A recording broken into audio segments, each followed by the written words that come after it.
오늘도 각 가정에서 영상으로 예배를 드리게 되었습니다.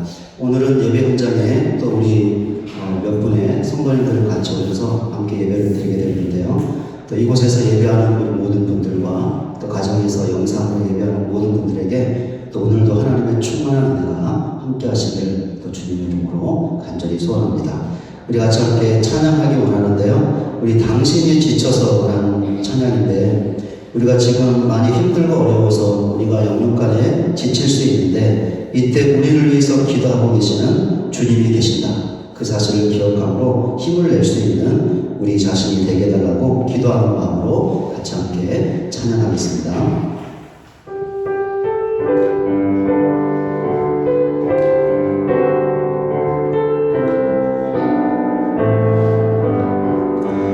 당신이 지쳐서 기도할 수 없고 눈물이 빗물처럼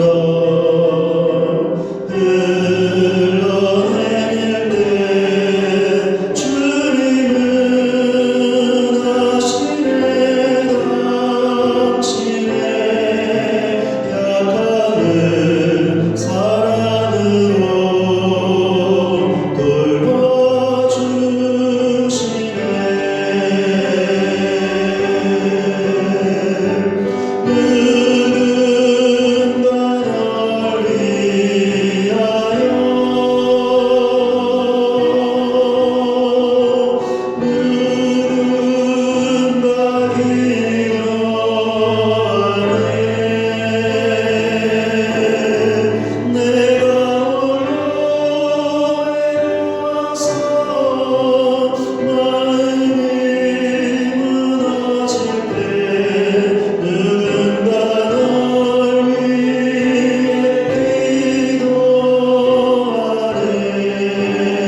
지금의 어려움들 또 고통들 다 지나가고 하나님이 베푸시는 귀한 은혜와 복이 우리 가운데 임할 줄로 믿습니다.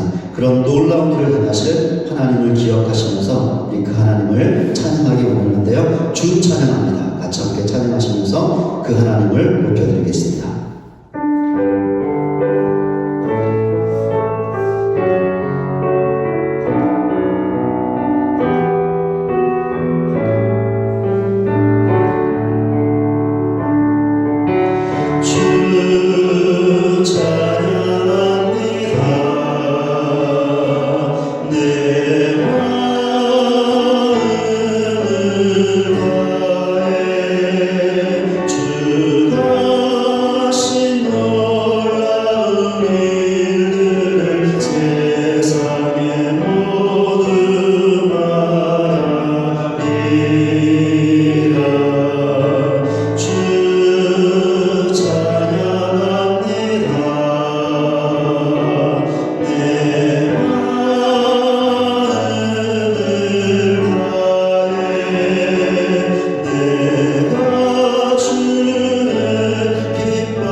하나님 아버지, 오늘도 수요일을 맞이해서 하나님을 예배하게 하시니 그 은혜와 사랑을 진실로 감사를 드립니다.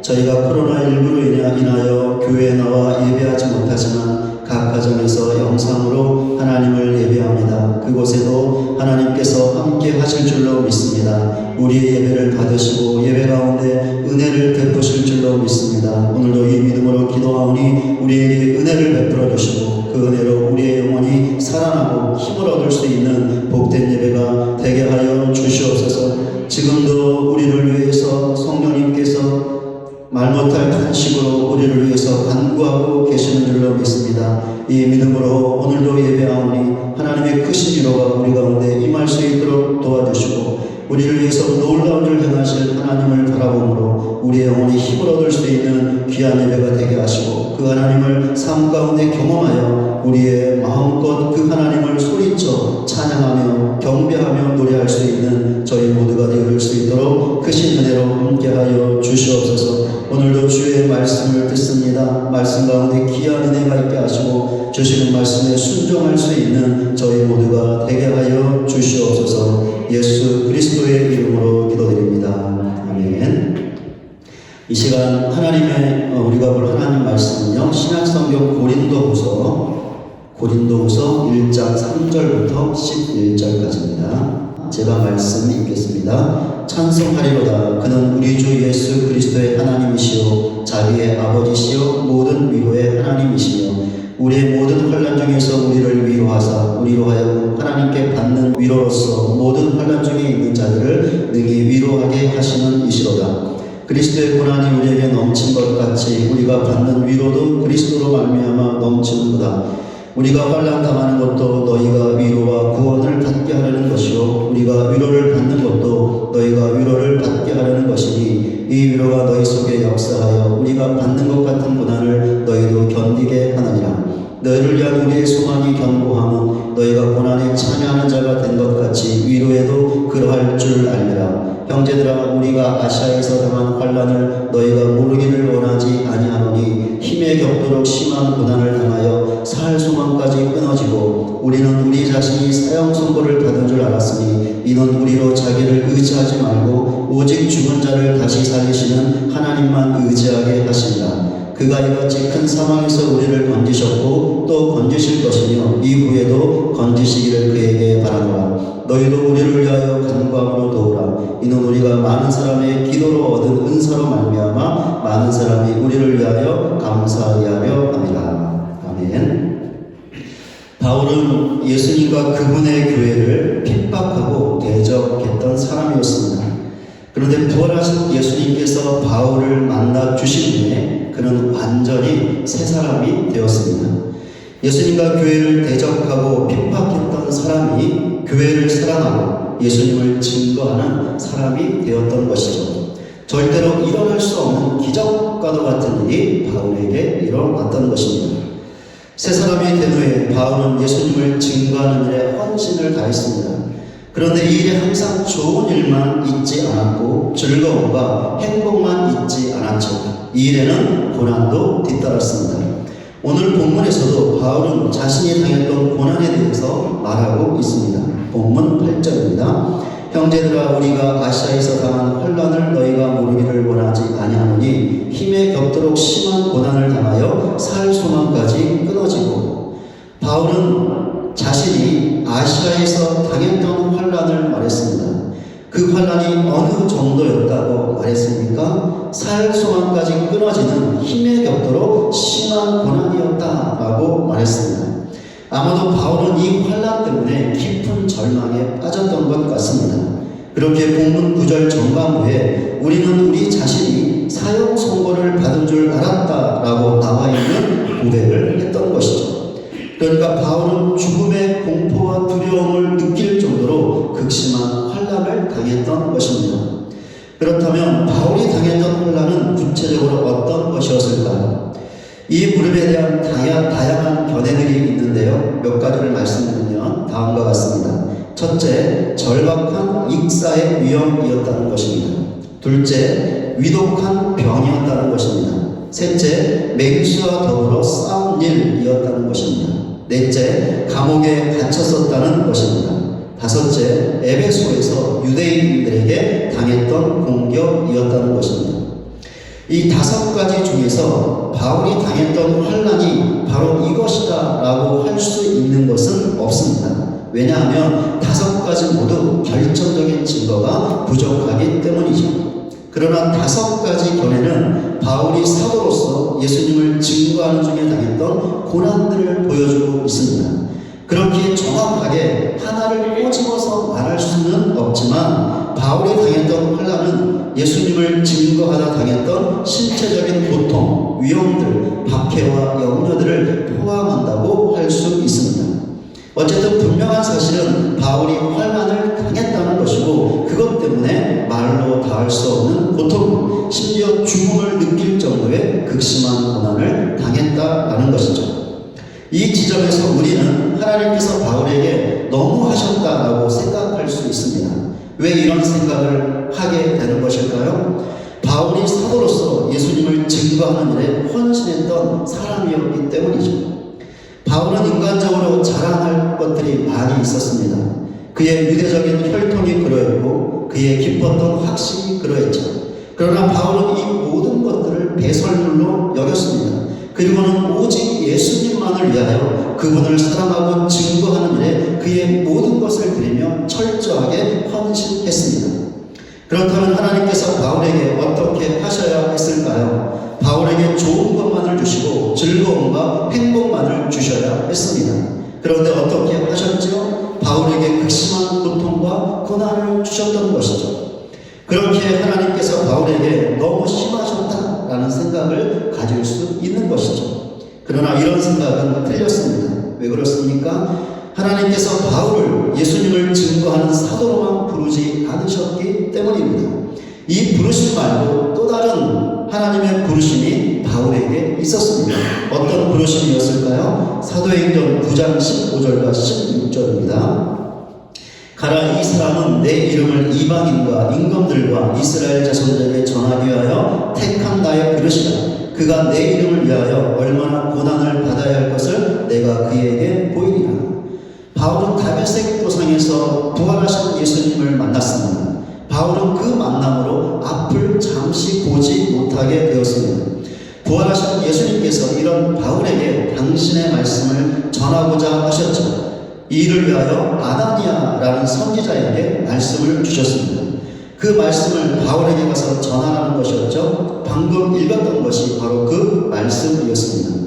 예수님께서는 예수님의 이름을 증거하기 위해 바울을 나의 그릇으로 부르셨다고 말씀하셨습니다. 그런데 이것 말고 예수님의 말씀이 한 가지 더 있었죠. 바울이 예수님의 이름을 위하여 고난을 받아야 할 것을 보이시겠다는 말씀이었습니다. 이 두 가지 말씀을 통해서 바울이 어떠한 부름을 받았는지 알 수 있습니다. 사도로서 예수님을 증거해야 하는 부르심과 예수님을 위하여 고난을 받아야 하는 부르심이라는 것이죠. 그렇기 때문에 하나님께서 바울에게 고난을 주셨던 것은 결코 신냈던 것이 아니었습니다. 바울을 부르신 대로 그에게 고난을 주셨기 때문이죠. 이런 사실은 그대로 우리들에게 적용될 수 있습니다. 그러니까 우리를 향한 하나님의 부르심도 두 가지라는 것이죠. 예수님을 믿고 그분을 증거해야 하는 것과 그 믿음과 증거 때문에 고난을 받아야 한다는 것입니다. 우리는 하나님의 은혜로 구원을 받아 하나님의 자녀가 되었습니다. 뿐만 아니라 하나님과 교회를 섬길 수 있는 직분과 사역까지 받았죠. 우리는 이 모든 것이 하나님의 은혜인 것을 믿고 있습니다.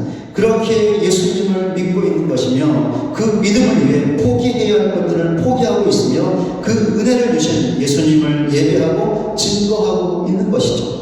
그렇다면 하나님께서 이런 우리에게 좋은 것만을 주셔야 하고 행복한 일만 있게 하셔야 합니다. 그러나 하나님은 이렇게 하지 않으시고 우리에게 고통도 주시고 고난도 주십니다. 우리는 이것에 대하여 하나님께 항의할 수 없습니다. 왜 그렇습니까? 하나님께서 우리를 부르시면은 고난받는 것도 포함되어 있기 때문이죠. 그렇기 때문에 우리가 예수님을 믿고 증거하는 것 때문에 고난을 당할 때 우리는 그 고난을 이상하게 여기지 말아야 합니다. 왜 이런 고난을 주시는 것이냐고 하나님께 따지지 말아야 합니다. 대신 우리가 해야 할 일이 있습니다. 그것이 무엇일까요? 본문 9절 후반부입니다. 우리는 우리 자신이 사형 선고를 받은 줄 알았으니 이는 우리로 자기를 의지하지 말고 오직 죽은 자를 다시 살리시는 하나님만 의지하게 하십니다. 앞에서도 보았지만 바울은 사형 선고를 받은 것과 같은 극심한 두려움과 고통을 느낄 정도의 환난을 당했습니다. 바울이 이때 어떻게 했습니까? 하나님께서 환난을 자신에게 주신 이유가 죽은 자를 살리시는 하나님을 의지하게 하라는 것임을 알고 하나님만을 의지했습니다. 그 결과가 무엇이었죠? 본문 5절입니다. 그리스도의 고난이 우리에게 넘친 것 같이 우리가 받는 위로도 그리스도로 말미암아 넘치는 거다. 바울은 그리스도의 고난이 넘친 것 같이 그리스도의 위로도 넘쳤다고 말하고 있습니다. 여기서 바울이 말하고 있는 위로는 두 가지의 의미가 있습니다. 첫째, 환난 가운데서 힘을 내라고 하시는 하나님의 격려입니다. 둘째, 환난에서 실제적으로 건져주시는 구원을 말합니다. 위로가 갖고 있는 이 의미들을 통하여 환난 가운데서 하나님을 의지했던 바울에게 어떤 일이 있었는지를 알 수 있죠. 먼저 하나님께서 힘겹고 고통스러운 환난을 당하고 있던 바울에게 힘을 내라고 격려하셨던 것이고, 또 다른 하나는 실제적으로 그 환난에서 바울을 구원해 주셨다는 것입니다. 그렇게 바울이 본문 10절 앞부분에 나와 있는 것처럼 그가 이같이 큰 상황에서 우리를 건지셨다라고 말하고 있는 것이죠. 예수님을 믿고 증거하는 것 때문에 우리에게 고난이 있게 될 때 우리가 해야 할 일이 무엇일까요? 하나님을 의지하는 것입니다. 왜 하나님을 의지해야 하는 것일까요? 그래야 하나님의 위로가 우리에게 임하기 때문이죠. 그러니까 지금 환난을 당하고 있지만 너는 능히 인내할 수 있고 이길 수 있다. 그러니 힘을 내라 라는 하나님의 격려를 받을 수 있는 것이고, 결국에는 그 환난에서 우리를 건져주시는 하나님의 구원을 경험할 수 있는 것입니다. 지금 우리는 코로나19로 인하여 지금까지 경험하지 못했던 어려움들을 경험하고 있습니다. 고통을 당하고 있죠. 육적인 고통, 심적인 고통, 경제적인 고통, 관계적인 고통을 당하고 있습니다. 또한 예수님을 믿고 증거한다는 이유로 사람들의 조롱과 비난을 당하고 있습니다. 욕설을 듣고 있죠. 그런데 이런 일은 코로나19가 아니어도 코로나19가 종식된다고 해서 없어지지 않을 것입니다.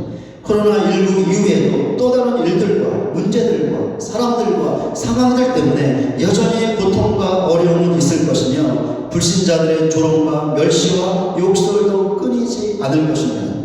그렇게 우리가 해야 할 일은 한 가지밖에 없습니다. 무엇입니까? 하나님을 의지하는 것이죠. 고난을 받도록 우리를 부르신 분이 하나님이십니다. 그러니 그 고난에서 우리를 격려하시고 구원해 주실 분도 하나님이시죠. 그러니 우리가 하나님을 의지해야 하는 것입니다. 이런 사실을 반드시 알고 확고하게 믿는 우리 모두가 되시기를 바랍니다. 그리하여 고난이 찾아올 때 그것을 이상하게 여기거나 불평하는 것이 아니라 더욱더 하나님만을 의지하시기를 바랍니다. 그리하여 하나님의 위로, 즉 힘내라는 하나님의 격려와 그 고난에서 건져주시는 하나님의 구원을 경험하는 우리 모두가 되시기를 주님의 이름으로 간절히 소원합니다. 바울은 고난 가운데서 하나님을 의지했습니다. 그 결과 하나님의 격려와 구원을 경험할 수 있었습니다. 그 결과 바울은 다른 사람들의 위로가 될 수 있었습니다. 여기서 다른 사람들은 구체적으로 어떤 사람들을 말하는 것일까요? 본문 6절입니다. 우리가 환난당하는 것도 너희가 위로와 구원을 받게 하려는 것이요, 우리가 위로를 받는 것도 너희가 위로를 받게 하려는 것이니 이 위로가 너희 속에 역사하여 우리가 받는 것 같은 고난을 너희도 견디게 하느니라. 다른 사람들은 방금 읽은 말씀에 나오는 너희를 말합니다. 이들은 바울의 편지, 즉 고린도후서를 받고 읽었던 고린도 교회 성도들을 말하죠. 그런데 이들도 바울처럼 고난을 받았습니다. 물론 고린도 교회 성도들이 받았던 고난은 바울이 받았던 것과 정확하게 일치하는 것은 아닙니다. 그러나 이들도 고난을 받았는데 이들이 당했던 고난이 정확히 무엇인지 알 수 없습니다. 본문에 나와 있지 않기 때문이죠. 그래서 추측만 할 수 있는데, 어떤 학자는 고린도 교회 성도들이 당했던 고난이 가족들과 친척들 사이의 갈등들, 고통스러운 문제들, 그리고 당시 고린도의 타락한 가치관에 맞서 복음을 실천하는 데서 오는 고민들과 충동들이었다고 말했습니다.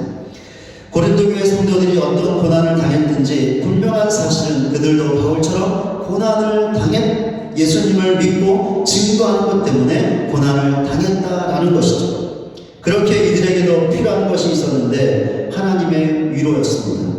그런데 바로 이 지점에서 바울이 고린도 교회 성도들에게 위로가 되었던 것이죠. 그럼 바울이 어떻게 해서 고린도 교회 성도들에게 위로가 될 수 있었을까요? 그가 당했던 고난과 그 고난 중에서 받았던 하나님의 위로를 통해서 그렇게 했습니다. 본문 8절입니다. 형제들아, 우리가 아시아에서 당한 환난을 너희가 모르기를 원하지 아니하노니 힘에 겹도록 심한 고난을 당하여 살 소망까지 끊어지고. 바울은 고린도 교회 성도들에게 한 가지 권면을 했습니다. 자신이 아시아에서 당했던 환난을 고린도 교회 성도들이 모르지 않기를 원한다라는 것이었죠. 그러니까 바울이 당했던 고난을 그들이 알아야 한다는 것이었습니다. 바울이 왜 이런 권면을 했던 것일까요? 왜냐하면 고린도 교회 성도들이 바울의 고난을 알아야 바울이 그들에게 위로가 될 수 있었기 때문이죠. 고린도 교회 성도들이 바울의 고난을 안다는 것은 바울이 고난 가운데서 하나님을 의지했다는 것을 아는 것이었습니다. 또한 바울이 의지했던 하나님께서 고난 가운데서 바울을 격려해 주셨고 그를 구원해 주셨다는 것을 아는 것이었죠. 고린도 교회 성도들이 이 사실을 알았을 때 이것이 그들에게 어떤 기여를 했을까요? 바울의 고난을 그들의 고난에 적용할 수 있게 해주었습니다. 그러니까 고난 가운데 가운데서 하나님을 의지했던 바울을 하나님께서 격려하시고 구원해 주셨다면 자기들도 격려해 주시고 결국에는 구원해 주실 것이다 라는 사실을 알게 되었고 믿게 되었다라는 것이죠.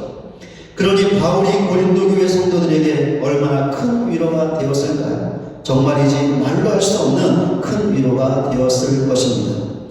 예수님을 믿는 것 때문에 그리고 증거하는 것 때문에 고난을 당하는 것은 우리 자신만이 아니죠. 우리 옆에 있는 다른 지체들도 마찬가지입니다. 그렇게 우리는 서로에게 책임을 갖고 있습니다. 어떤 책임일까요? 서로를 위로해야 하는 것이죠. 그럼 어떻게 서로를 위로할 수 있을까요? 우리가 고난 가운데서 하나님을 의지하고 그 결과 하나님의 위로, 즉 하나님의 격려와 구원을 경험해야 하는 것이죠. 이 말은 다르게 하면 우리 자신의 고난과 그 고난 가운데 있었던 하나님의 위로를 우리 서로가 볼 수 있게 해야 하고 알 수 있게 해야 한다는 것입니다. 왜 그렇습니까? 그래야 우리가 서로를 보면서 저 사람에게도 하나님이 격려해 주시고 구원해 주셨다면 나에게도 반드시 그렇게 해 주실 것이다. 그러니 더욱더 하나님을 의지하자라는 믿음을 가질 수 있게 되고 바로 이것이 우리 서로에게 큰 위로가 될 수 있기 때문입니다. 우리는 우리가 잘하는 것, 성공하는 것, 강한 것, 즉 겉으로 보기에 좋아 보이는 것만을 드러내고 싶어합니다. 그러면서 다른 사람들에게 우리처럼 돼야 한다고 말하고 싶어하죠. 물론 이런 것도 필요합니다. 우리가 잘해서 성공하는 것을 보여주고 다른 사람들도 그렇게 할 수 있도록 돕는 것은 중요한 일이죠. 그러나 이것만큼 중요한 것이 있습니다. 무엇이냐면 우리가 실패하는 것, 우리의 약한 것을 보여주는 것이죠. 바울을 한번 보시기 바랍니다. 바울은 사람들에게 자신의 강함, 자신이 잘하는 것, 자신의 성공을 말했습니다. 그러나 그와 동시에 그의 실패와 약한 것들도 드러내 보였습니다. 아니 오히려 잘하겠죠. 고린도후서 12장 9절입니다.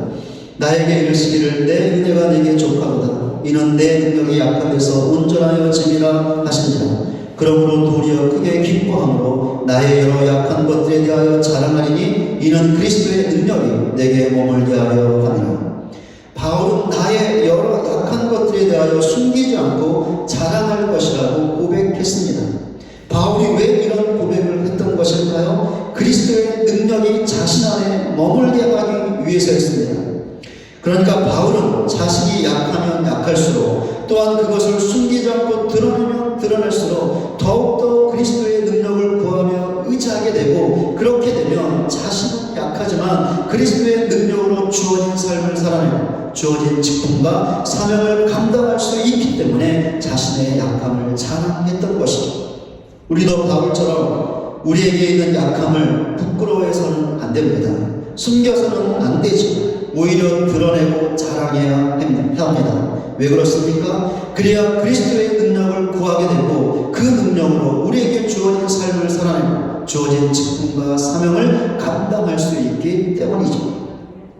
우리가 당하게 되는 고난도 이런 측면에서 생각해 볼 수 있습니다.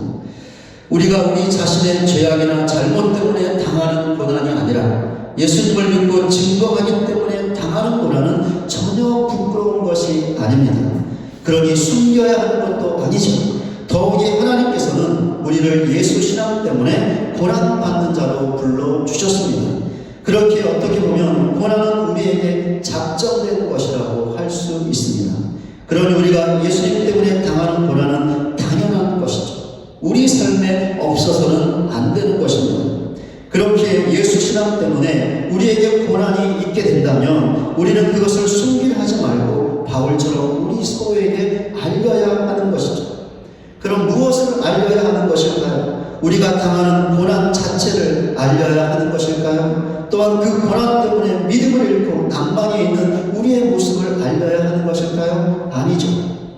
우리가 알려야 할 것들은 이런 것이 아니라 예수 신앙 때문에 고난이 왔지만 그 고난이 하나님을 의지하게 하려고 하나님께서 주신 것임을 알고 그 고난의 상황에서 더욱더 하나님을 의지하는 것입니다. 그리하여 하나님의 위로, 즉 힘내라고 하시는 하나님의 격려를 받고 그 고난을 인내하는 것이죠. 그러다 결국에 고난에서 우리를 건져주시는 하나님의 구원을 경험하는 것입니다. 그리고는 우리 서로에게 우리 자신의 고난을 보라고 해야 하는 것이죠. 우리가 우리 자신의 고난을 통해서 우리 서로에게 알려야 하는 것이 바로 이것입니다. 고난 자체가 아닌 그 고난에서 하나님을 의지하여 하나님께 받았던 위로를 알려야 한다는 것이죠. 그럴 때 어떤 일이 일어날까요? 하나님을 의지하여 고난 가운데서 하나님의 위로를 받았던 우리 자신의 모습을 통해서 우리가 서로에게 큰 위로를 받지 않겠습니까? 반드시 큰 위로가 있게 될 것입니다. 그러니 이런 사실을 반드시 알고 예수 신앙 때문에 고난이 찾아올 때 더욱더 하나님을 의지하는 우리 모두가 되시기를 바랍니다. 그리하여 고난에서 하나님의 위로, 즉 힘내라고 하시는 하나님의 격려와 고난에서 건져주시는 하나님의 구원을 경험하고 그것을 우리 서로에게 알려서 우리 서로가 하나님의 격려와 위로를 받게 하는 하나님의 위로의 통로로 쓰임받는 우리 모두가 되시기를 주님의 이름으로 간절히 소원합니다. 말씀을 맺겠습니다. 어떤 책에서 보았던 내용인데요. 사람이 다른 사람에게 위로를 할 때 그 위로는 진정한 위로가 될 수 없다는 내용이었습니다. 이유가 있는데요. 사람들이 대개 두 가지 경우에서 다른 사람들을 위로하기 때문이라는 것입니다. 첫 번째는 다른 사람을 도와줄 수 있는 능력은 되는데 도와줄 마음이 전혀 없을 때 위로한다는 것이죠. 두 번째는 다른 사람을 도와주고 싶은 마음은 간절한데 도와줄 능력이 없을 때 다른 사람을 위로한다는 것입니다. 그러니 사람의 위로가 진정한 것이 될 수 없다라고 이 책에서 말하고 있는 것이죠. 그런데 이런 사람들의 위로와 달리 하나님의 위로는 진정한 것이라고 이 책에서 말하고 있습니다. 역시 이유가 있는데요. 하나님은 사람을 도와줄 간절한 마음도 갖고 계시고 그렇게 하실 수 있는 충분한 능력도 갖고 계시기 때문이라는 것입니다. 그렇습니다. 하나님께서는 하나님의 백성인 우리를 돕고 싶은 간절한 마음을 갖고 계십니다. 너무나 도와주고 싶어 하시죠. 더불어 우리를 도우실 수 있는 충분한 능력도 갖고 계십니다. 하나님은 전능하신 분이시죠. 그러니 예수 신앙 때문에 고난이 찾아올 때 하나님을 의지하시기를 바랍니다. 우리에게 진정한 위로를 주시는 하나님만을 의지하시기를 바랍니다. 그렇게 되면 우리는 고난 가운데서 하나님의 위로, 즉 하나님의 격려와 구원을 경험할 수 있고 그것들을 통하여 다른 사람에게 또한 우리 서로에게 위로의 통로로 쓰임받을 수 있습니다. 이렇게 하나님의 위로를 받고 다른 사람에게 우리 서로에게 위로가 되는 믿음의 삶을 살아가는 저와 여러분 모두가 되시기를 주님의 이름으로 간절히 축원을 드립니다. 우리 같이 함께 오늘 말씀 생각하시면서요. 나 약해 있을 때에도 라는 찬양을 같이 함께 하실 텐데요. 우리가 삶 가운데 어떤 고난이 온다 할지라도 그것 때문에 우리가 많이 힘들고 약해 있을지라도 우리의 진정한 위로가 되시는 하나님만을 의지하겠습니다. 그래야 하나님의 위로를 받고 그 위로를 통해서 다른 사람, 우리 서로를 위로할 수 있는 그 통로로 쓰임받겠습니다. 우리 한번 결단하는 마음으로, 기도하는 마음으로 같이 함께 나 약해 있을 때에도 찬양하겠습니다.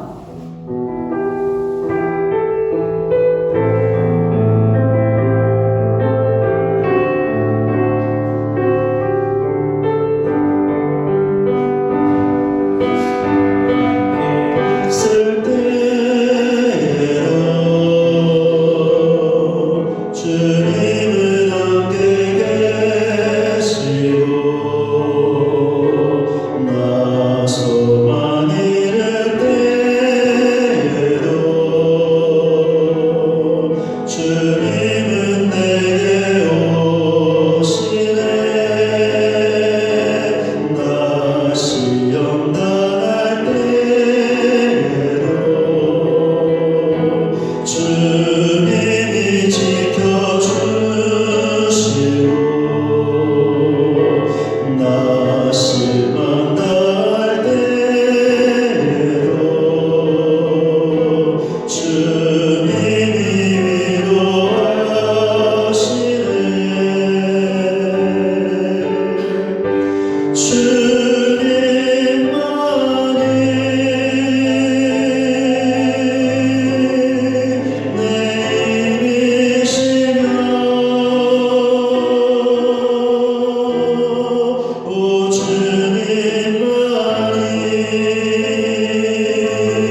그 은혜와 사랑을 진실로 감사를 드립니다.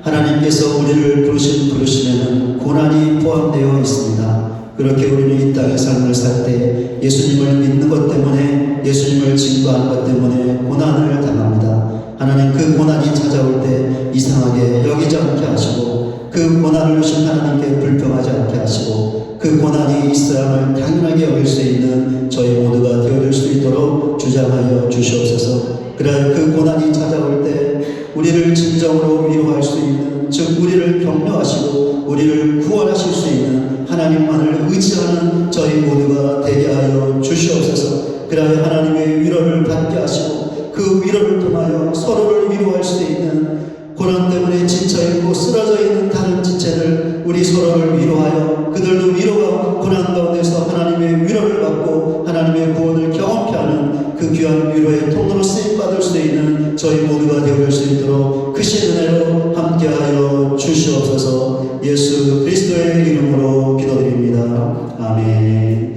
하늘에 계신 우리 아버지여, 이름이 거룩히 여김을 받으시오며 나라의 임하옵시며 뜻이 하늘에서 이루어진 것 같이 땅에서도 이루어지이다. 오늘날 우리에게 일용할 양식을 주옵시고 우리가 우리에게 죄 지은 자를 사하여 준 것 같이 우리의 죄를 사하여 주옵시고 우리를 시험에 들게 하지 마옵시고 다만 악에서 구하옵소서. 대개 나라와 권세와 영광이 아버지께 영원히 있사옵나이다.